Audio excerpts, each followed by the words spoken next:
everyone, today in this video I'm going to show you how you can fix incoming call not showing full screen problem in your device Realme. In this device Realme, if your incoming call is not showing by this method, I'll show you how you can fix it.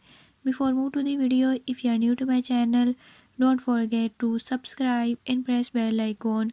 Watch complete video and learn how you can fix it. Let's